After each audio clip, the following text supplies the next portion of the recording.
باب من تسوك بسواك غيره. من تسوك, whoever does siwak, bisiwaki, with the siwak of غيره, other than him. Meaning, someone using someone else's siwak. Why would he do that? Because he doesn't have one of his own. You know, it's like women at the time of the Prophet ﷺ, when the ayat of hijab came. All women did not have, such hijabs that they could walk out with. Right? And some women, they could not afford to buy such clothing that they would wear on top of their regular clothing. So when they would go out, what would they do? They would share the jilbabs. You know that? They would share the jilbabs. So for example, two sisters, they're going together and they have one shawl and they're together, covering both of themselves with one shawl. Okay? So they would borrow from each other. Why? Because you can't leave hijab, you have to do it. So when you're going out of the house, if you don't have one of your own, borrow from somebody else or share with somebody else. So likewise, if a person is going for the Friday prayer, he doesn't have a siwak of his own. Should he go without cleaning his mouth or should he borrow somebody else's? Borrow.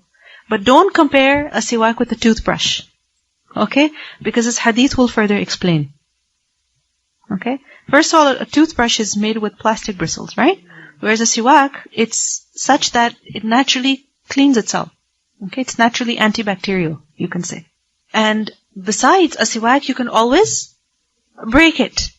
And you can cut it and make it fresh all over. And this is what the hadith shows to us. Not that somebody else's toothbrush, you just pick it up and use it. And somebody else's siwak, you pick it up and you use it. No. حدثنا إسماعيل قال حدثني سليمان بن بلال قال قال هشام بن عروة أخبرني أبي عن عائشة رضي الله عنها قالت دخل عبد-Rahman bin Abi Bakr. Aisha رضي الله عنها said that Abdur-Rahman, the son of Abu Bakr رضي الله عنه, and who was he? The brother of Aisha رضي الله عنها. He came to who? دخل. He entered. Obviously he entered the house of Aisha رضي الله عنها. And when he came in, ومعه سواك. With him was a siwak. يستن به. And he was cleaning his mouth with it. So he came into the house of Aisha radiallahu anha, and he was using a miswak at that time. He had it in his hand. فَنَظَرَ إِلَيْهِ رَسُولُ اللَّهِ صَلَى اللَّهُ عَلَيْهِ وسلم. So the Prophet ﷺ, he saw him. He saw him, and he was looking at Abdur-Rahman, that he's got a miswak and he's cleaning his mouth with it. And think about it, if you have something and somebody's looking at it, what does it mean? They want it. Of course. You know the feeling. Right? So, فَقُلْتُ لَهُ. So Aisha radiallahu anha, she realized that, she sensed that, and she said to him, meaning her brother, أَعْطِنِي هَذَا السِّوَاكِ. Give me this siwak. Ya Abdur-Rahman or Abdur-Rahman. فَأَعْطَانِيهِ. So he gave it to me. فَقَصَمْتُهُ. So I broke it. Aisha radiallahu anha saying that he gave it to me, his siwak, and I broke it. ثُمَّ then مَضَغْتُهُ. Then I softened it. Meaning I chewed it. Because you have to chew a siwak in order to soften it so that you can use it. فَأَعْطَيْتُهُ رَسُولَ اللَّهِ صَلَى اللَّهُ عَلَيْهِ وسلم. And then I gave it to the Prophet صلى الله عليه وسلم. فَاسْتَنَّ بِهِ. And then he cleaned his mouth with it. وَهُوَ, while he mustasnid, he was reclining, leaning, إِلَى صَدْرِي, against my chest. And this happened when? When? In the last moments of the Prophet صلى الله عليه وسلم's life. In his final sickness, because he was in the apartment of Aisha radiallahu anha, and Aisha radiallahu anha, she was the one who was taking care of him constantly. And when he was with her, obviously the close companions, they would come to visit. And someone who was mahram to Aisha radiallahu anha, of course they would come. Of course they would come. So her brother, her father, they came. So when her brother came, Abdur-Rahman, he had a miswak. Aisha radiallahu anha, she was so perceptive that if the Prophet ﷺ was looking at the siwak, that means he wants it. And this is the quality of a good companion.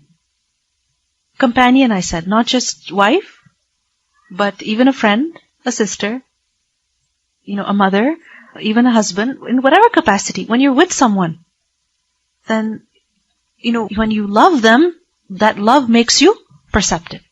That you perceive their needs. You recognize their needs even before they tell you. The other person doesn't need to use words. Right? Their eyes will tell you what they want.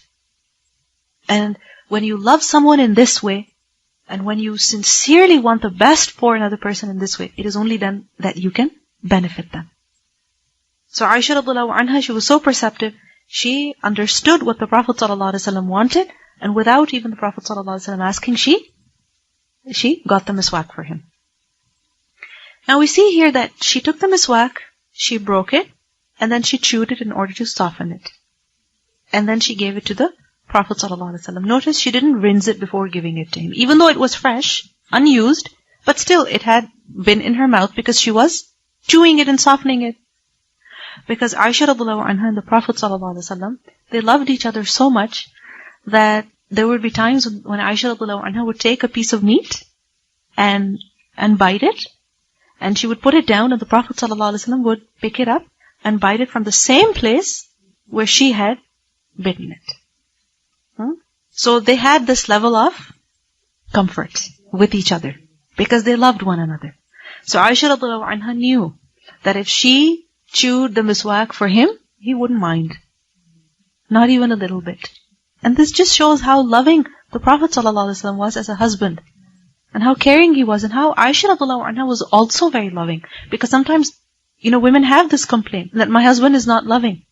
But the thing is that how much loving is the woman, is the wife towards her husband? Is she perceptive of his needs?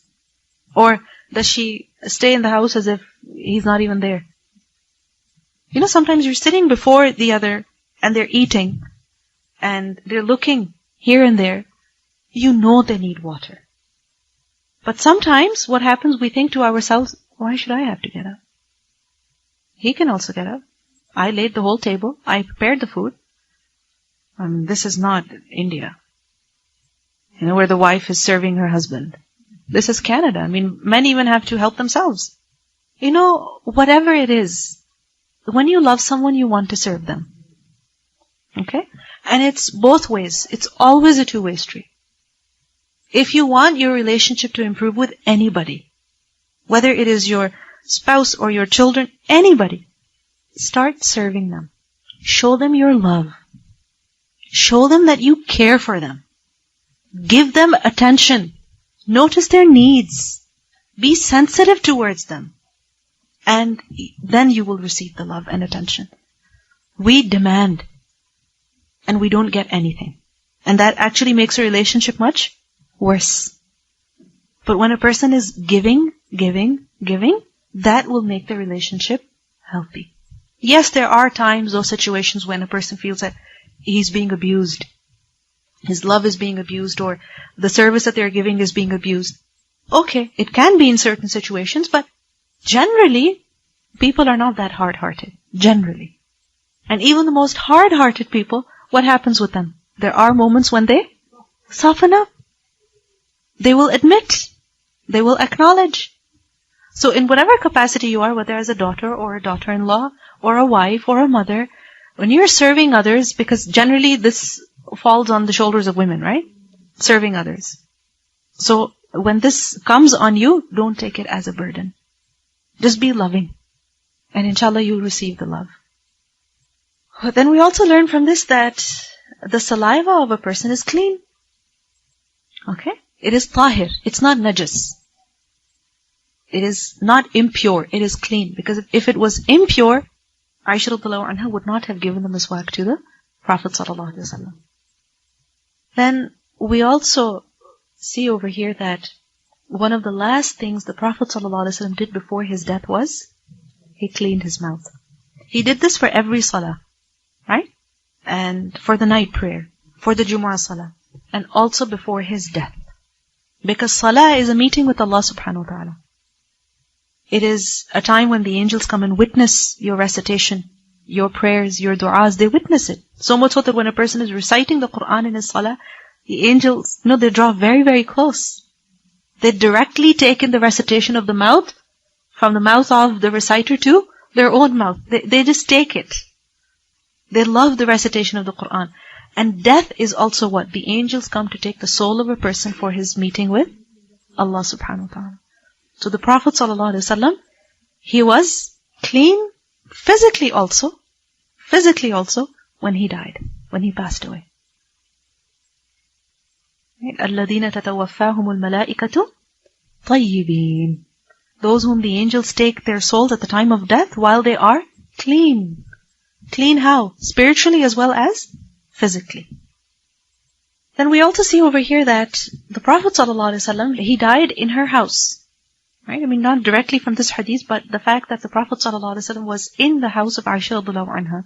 She was taking care of him. In this hadith, we see that he was reclining against her chest.